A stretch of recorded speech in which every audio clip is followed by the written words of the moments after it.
gumagalaw na Lisa Marcos to run in 2025. Huwag naman. Ang grabe talaga mga Pilipino. Ano masasabi nyo? Kayo po ba? Gusto ko makita ang inyong mga komentaryo bago tayo magsimula. Especially yung mga kababayan nating taga-norte. Mga kababayan nating Ilocano. Kayo po ba ay pabor dito?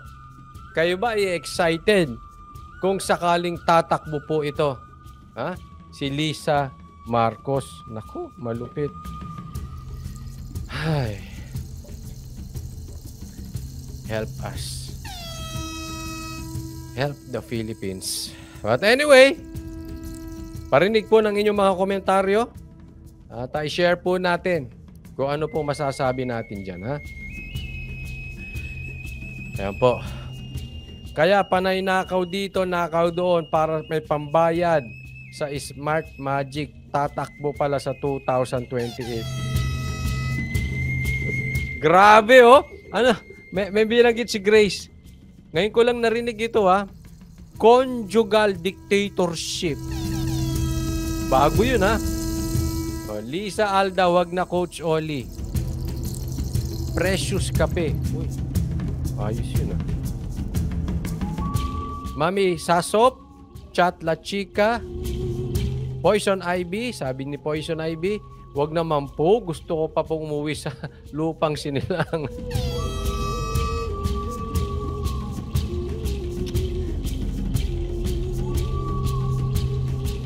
Ron, pinalitan ng name ng DOA, Department of Addictus na. Uy, pasaway.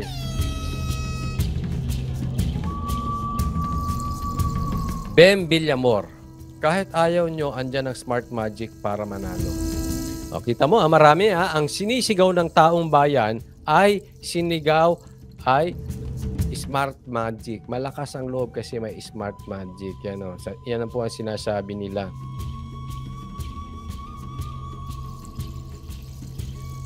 Okay, simulan na po natin. Ito pong topic na yan. Saglit, hahanapin ko Yan, nakita ko na. Nakita na natin.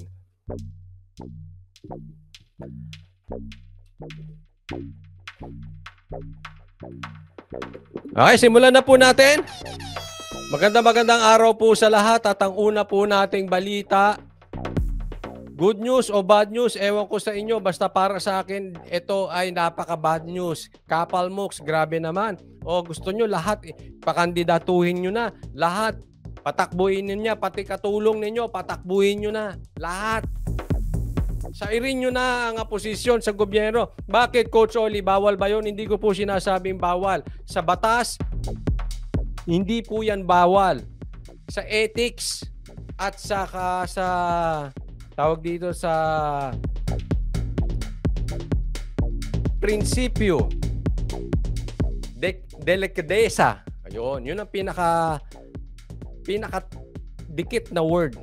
Sa batas ng delikadesa, ang pangit na ito, bawal po yan. Ito po, ang nagbalita po nito ay Politico News.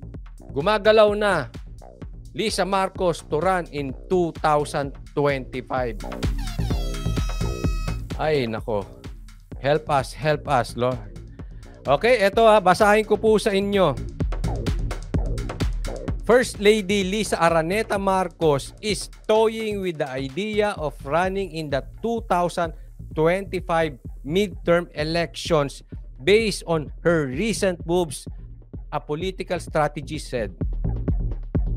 Si Malut Tikia told One News the Chiefs on July 19 that Marcos' creation of the mobile medical caravan, Love for All, seems to be politically motivated. Ayan, ito pong ibig sabihin ay alam nyo po merong ginawang caravan. Itong pamilya talaga Marcos mahilig sa caravan. Sila yung nagpasimula nung caravan nung eleksyon. Ngayon may caravan sila ulit at ang caravan nila ngayon ay Love for All. At ang sabi dito ni Tikia, it seems to be politically motivated. Ayan ay lantaran na galaw pamumulitika. Huwag na po tayo magkaliwat kanan. Galawang pamumulitika po yan. Jose Lubas, o yun. Buena mano ngayong gabi. Maraming salamat po. Buena mano ngayong araw na ito. Jose Lubas, kape muna coach. Maraming salamat po ha. Thank you po sa kusang loob at sa patuloy na tiwala at suporta kay Coach Oli. Thank you. Ayan, tuloy natin. Para sa akin, no, hindi po talaga maganda yung mga ganito. At pwede nilang itanggi yan. Itatanggi, hindi. Gumawa lang kami talaga ng proyekto ng Caravan para makatulong sa taong bayan. Pwede naman eh. Pwede nilang gawing excuse yan. Ang tanong, mapapatunayan natin to in 2 years' time. Matagal na bang ginagawa ito ni Lisa Marcos? O ngayon lang, tapos sabay tatakbo sa 2025? Diyan natin mapapatunayan kung ang galawan ba nitong si Lisa Marcos ay medyo may kakaibang galaw. Ha? Bigla lang ginawa itong Caravan na ito, tapos biglang takbo. Or nagkataon lang. At para sa akin, huhulaan ko po yan. Yang galaw na yan, yang love for all, yan po ay galaw politika. Tatakbo po yan. We'll see kung tama ako o hindi. Sa aking manifestation, yun na, she's feeling the pulse and looking at how things will be. Hindi naman bago na ang isang first lady na tatakbo para sa politika, she said. Yun. Para kay Tikia daw, niraramdam ito ni Lisa Marcos. No? At hindi naman daw bago. Yes, hindi naman bago. Kaya lang, para sa kanila, na ang kanyang mga anak ay nasa politika na. Ang kanilang pamilya ay nasa politika na. Ang Marcos ay nasa politika na. Abay, magtira naman kayo ng delikadesa. Again, hindi ko sinasabing bawal tumakbo ang First Lady. Pero sa dinami-dami ng nagiging paratang patungkol sa kanila, dapat muna siguro kuhanin nila ang tiwala ng taong bayan. Dapat naman siguro magpaliwanag muna sila doon sa mga paratang na ibinibigay sa kanila. Ha? Again, wala pa naman. Malayo pa naman ang 2025. Pero sana bago tumakbo sa 2025, yung mga paratang sa kanila ay maipaliwanag ng maayos. At higit sa lahat, para sa akin, hindi na po ito usapin kung ito ay legal or illegal. Para sa akin, ito po ay usapin ng delikadesa. Grabe naman. Kulang na lang, pati yung boy at driver at yung mga kasambahay ninyo ay patakbuhin ninyo. Sobra. At nakakainis na lang minsan ang pag tayo ay gagawa ng proyekto. Siyempre, proyekto yan eh. Proyekto ng gobyerno. So, pera ng gobyerno yan. So, proyekto ng gobyerno tapos tatakbo. Maraming salamat, Aurea Haway. Maraming salamat sa kusang loob at sa patuloy na tiwala at pag-sponsor ng channel na ito. Thank you very much. O, tuloy po natin.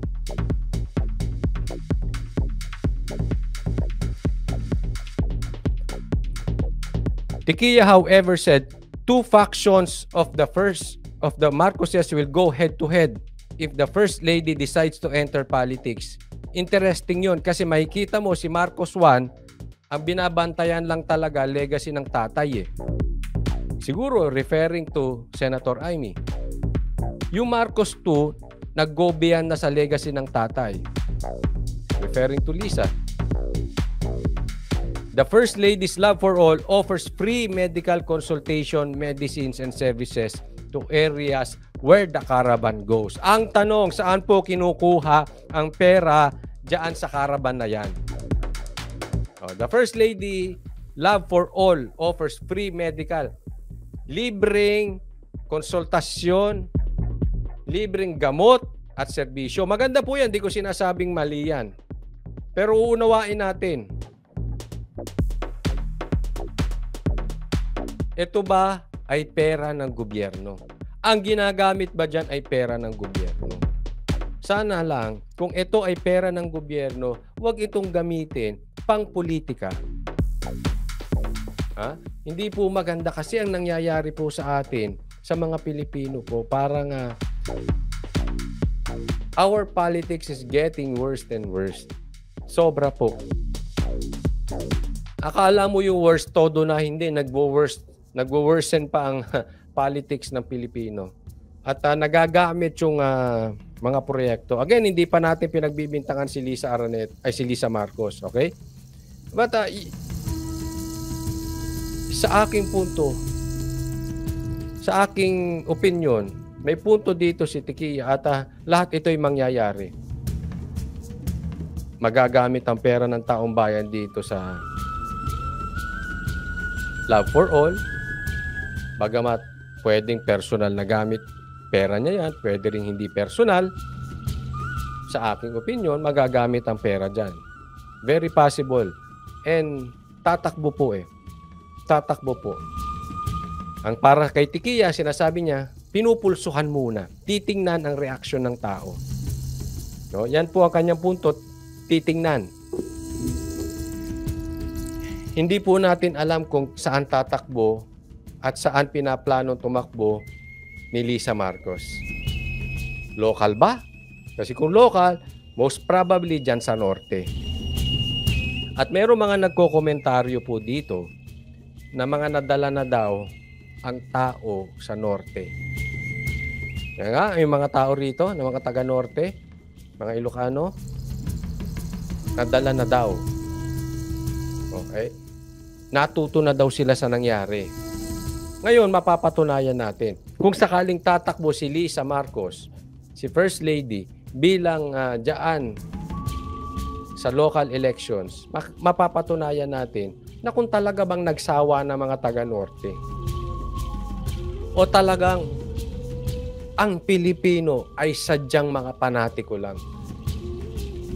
Sa kabila na nangyayari, sa kabila ng mga nagiging problema, sa kabila ng akusasyon, tapos hindi napapaliwanag, sa kabila ng basket case, slogan, logo, etc., patuloy pa rin susuportahan ang anomalya ng smuggling, etc., etc., patuloy pa rin susuportahan.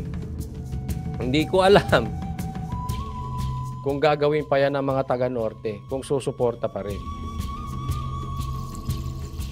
Sana naman natuto na tayo. Ito lang ang para sa akin.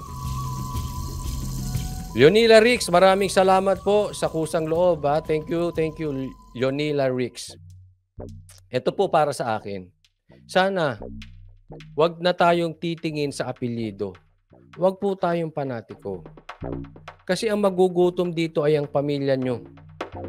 At kung kayo naman ay may kaya, ang magugutom dito ay ang inyong mga kababayan. Again, kayo po ang huhusga kung sino gusto nyong iboto sa 2025. Magpapaalala lang, tatandaan po natin, una, hindi apelyido. Pangalawa, sana may resibo. May nagawa. Yung talagang nakapagsilbi muna, may napatunayan muna bago tumakbo. Pangatlo, at higit sa lahat, eto request ko lang. Hindi lang naman kay Lisa Marcos at kung hindi sa lahat po ng mga tatakbo sa 2025 at sa 2028. Ito'y pinapakiusap ko lang. Sana po lahat ng inyong iboboto ay lehitimong kontra sa droga. Kasi po, pag ang isang tao ay hindi kontra sa droga or posibleng gumagamit, wala po ko tayong pinagbibintangan. Ito po'y lagi kong sinasabi. Pag ang tao ay isang gumagamit, definitely, ang kanyang paglaban sa pulburon ay malamya. At kahit labanan niya yan, wala siyang credibility para pakinggan ng taong bayan. Bakit? Kasi may bahid pulburon . gumagamit po kasi. Ngayon, ayoko magbintang kung sino gumagamit or hindi gumagamit. Kayo po ang magsaliksik, kayo po ang humusga. At kung siya naman ay tatakbo sa national election, like for senator, kaawaan tayo.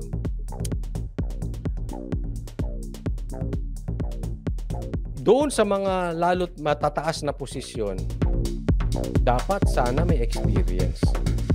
May experience po sa ground. May experience po sa hirap. Hindi ibig sabihin, anak mayaman, wala nang karapatan. Hindi po. Kaya lang, meron po kasi talaga mga taong trabahador. Kahit po mayaman, kahit anak yaman, nagtrabaho from the ground. Alam ang nangyayari sa ground. Ang nagiging problema po kasi, pagka walang alam sa ground, yung taong ilalagay natin ay nagiging parang clueless. Hindi nila alam kung anong nangyayari sa paligid at ang kanilang panghahawakan lagi ay ang kanilang posisyon. Anong mangyayari? Bully lang. Siga lang.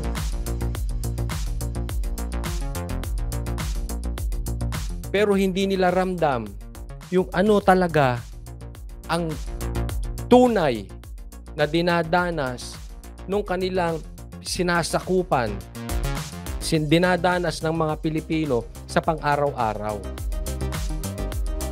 Mababa po ang kanilang empathy, ang kanilang sympathy, mababa ang kanilang pang-unawa. Bakit? Hindi po kasi nabatak sa ground. Nabigay ang posisyon nang hindi alam ang nangyayari sa pang-araw-araw. Kaya bully lang. Siga lang. Ako mayor eh. Ako vice mayor. Ako ang congressman. Ako senador. Ako ang asawa ni ganito, asawa ni ganyan, etc. etc. Tatay ko si ganito, tatay ko si ganon. Yun lang ang hawak. Pag nailagay sa pwesto, siga lang, sumunod kayo, ako nasa posisyon. Again, hindi ko pinagbibintangan si First Lady. Pero yan po ay matagal ko nang sinasabi at tayo nagpapaalala lang. Para pagdating sa eleksyon, hindi tayo nakatingin sa apelyido. Hindi tayo nakatingin sa muka. Takpan natin yung apelyido, takpan natin ang muka. Tanong, anong nagawa? May kakayanan ba sa ground? Maganda ba ang karakter? At higit sa lahat, kontradurugista ba? Gumagamit ba o hindi? Yun. Ngayon, nakikita ko sa inyong mga sinusulat at inyong komentaryo, ito problema. Paano, Coach Oli? Kung smart magic ang gagalaw, hindi nga iboboto ng tao. Smart magic ang gagalaw. Antayin po natin kasi 2025 pa naman yan.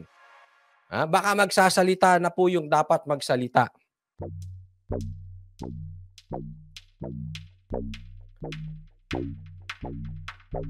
At nagbigay naman siya ng babala eh. Pag talagang gagamitin pa rin ng smart magic, siya po ay magsasalita na. Ang sana lang, huwag siyang yariin. Kasi baka yariin. Meron na pong nayari sa kanilang hanay dahil nagreklamo ba dyan sa smart magic na yan. Pero I'm sure kung sakaling yayariin siya, meron na siyang mga videos and tape na nakakalat na kung kanino. Ganyan dapat ang ginagawa ng mga taong delikado ngayon eh. Magkalat na ng videos. More or less, alam naman nila sinong yayari eh. Jose Bruso, basahin ko lang to sinabi niya ha. So, Sir Oli, sobrang tanga ng taong hindi nakakakita ang mga nangyayari ngayon. Sarado ang utak sa mata nila. Marami po. Masakit man, tama itong sinasabi ni Jose Bruso.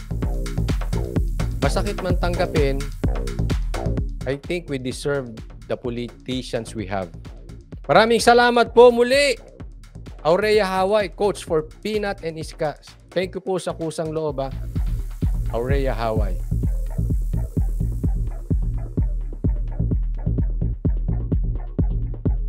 Asa na ako? Ayun, yung driver ni Attorney Glenn, pinapatay at mga pulis ang pumatay. Sabi ni Maria Jesus.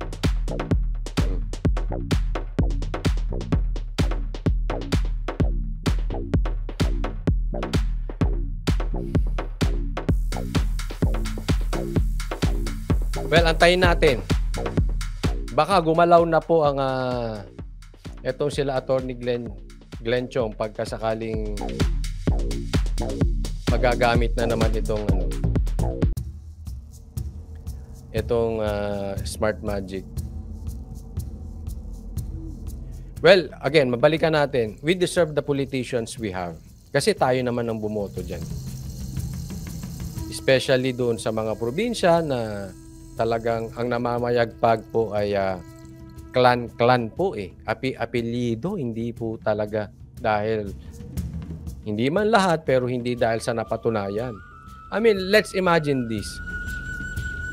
Ang Davao po ay yan po ay talagang nahawakan ng mga Duterte. Pero anong nangyari naman sa Davao? Di ba? Makikita mo eh. Dapat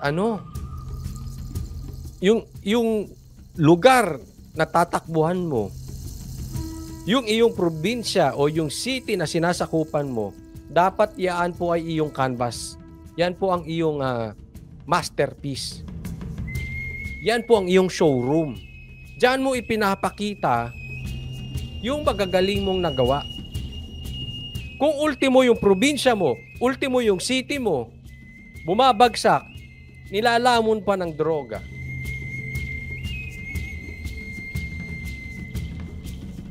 Iboboto pa rin natin.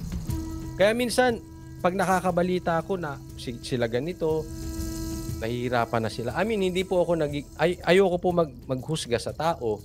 Kaya lang yung mga taong pag nakikita ko, naririnig na nagrereklamo sila sa pagtaas ng presyo, ganito, ganyan, ganito, ganyan. Minsan sinasabi ko sa sarili ko, we deserve this. Ang kulit nyo eh. Nagpapaalala kami. Tapos alam nyo, paikot-ikot na to. Magagalit ang taong bayan, tapos iboboto ulit. Yung sinuka nila, kakainin ulit. Tapos iboboto ulit, tapos magagalit ulit. Tapos yung suka nila, kakainin nila ulit. Paulit-ulit tayo. Hindi tayo natuto. Kaya as early as now, paalala natin sa taong bayan. And hopefully, mapalitan na talaga yung Smart Magic na yan. Yung mga yan. Ayun na. No, sabi ni Mayomi Inaga, never again coach. Sana nga. Ganyan lahat ng kababayan natin. Ang masama nito, alam nyo kasi, paumanhin na. Bata pa ako, problema na ng bansang Pilipinas yan. Matanda na ako ngayon. Ganyan pa rin tayo. Ang hilig pa rin nating bumoto sa apelyido. Yung wala namang ginawa. Maging anak ka lang ni ganito, kahit wala ka namang silbi. Kahit basket case ka, asawa ka ni ganito, tiyuhin mo si ganito, kapatid mo si ganito, kahit walang alam na boboto. Basketball player ka, wala namang ginawa sa Senado, tuloy pa rin. Kaya minsan parang nakakasawa. Wag po kayo magagalit ha, pero but hopefully, kasi iba naman ang sitwasyon ngayon kaysa nung panahon namin dati. Kasi dati, pag nahawakan mo media, kontrolado mo na utak ng taong bayan. At ang media, madaling hawakan dati. Sasalpakan mo lang ng kasunduan yan, tahimik na yan. At pag nasalpakan mo ng kasunduan yan, yung taong bayan, iba na nakikita. Kasi yan lang ang napapanood nila eh. Puro TV lang. Siguro ngayon, mas malaki ang pag-asa natin na maituro sa taong bayan yung kanilang mali. Kasi may social media na. Alam mo, isipin mo kung walang social media. Pupusta ako sa inyo. Imagine niyo walang YouTube, walang Facebook, wala etc. Walang social media, TV lang. Ang pag-uusapan. Sigurado, ang bango ng pamilyang Marcos. Kasi wala namang nasasabing masama sa Marcoses eh. Wala naman silang nakikita, puro tama eh. Kaya pasalamat na lang tayo, merong ibang anggulo. May social media na hindi lahat kayang kontrolin. But in reality, iba sa mga kababayan natin, iba sa mga kasamahan natin sa social media,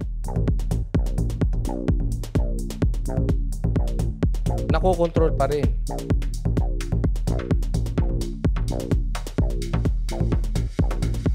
Tingnan nyo ha. Katulad niyang basket case.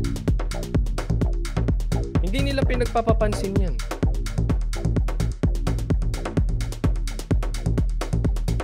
Yang kapalpakan ng logo, slogan, pinagtatanggol pa. Yung ginawa nila kay Trixie, kay Attorney Trixie, tikom ang mga bibig ng mga yan. Yung iba nga, kasamahan pa niya eh.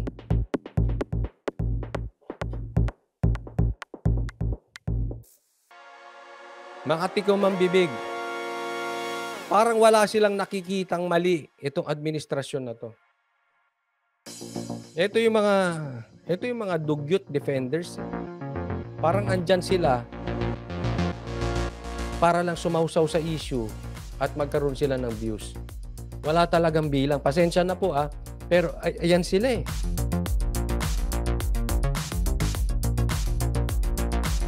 Inuulit lang nila yung ginagawa ng media. Mainstream. Ano? Tikom ang bibig, bulag.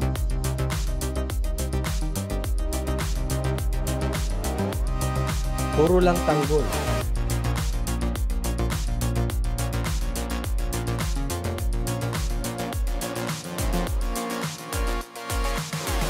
Tuloy natin ha.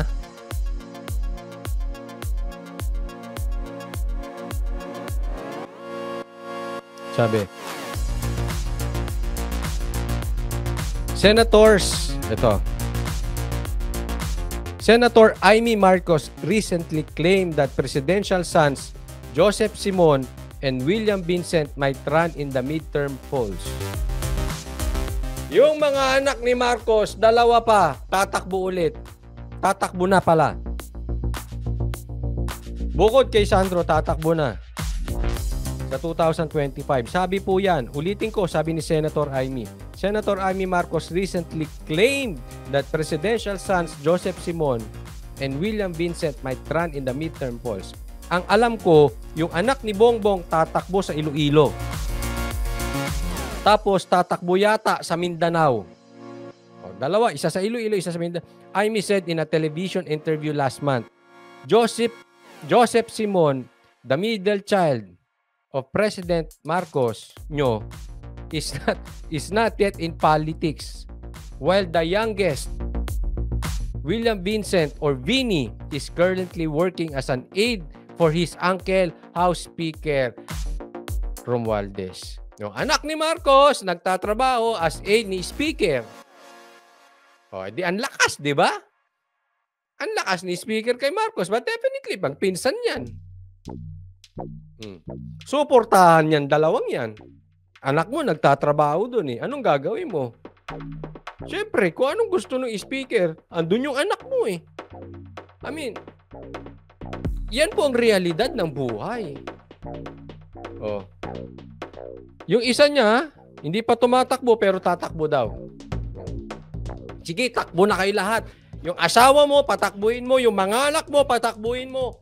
Yung aso nyo, patakbuhin nyo na ha. Yung driver mo, si Manong, patakbuhin mo na rin. Yung kasambahay mo, si Manang, patakbuhin mo na rin, Marcos. Huwag na kayo mahiya. Sipsipin nyo na lahat ng dugo namin. Sipsipin nyo na. Again, di ko na sinasabi, hindi naman bawal yan. Kung gusto nyo patakbuhin lahat, hindi yan bawal. Good luck sa inyo. Mga Pilipino, kayo na lang ang magre-react. Ano na? Yung mga defenders, ano, okay din sapahin niya sa inyo yan.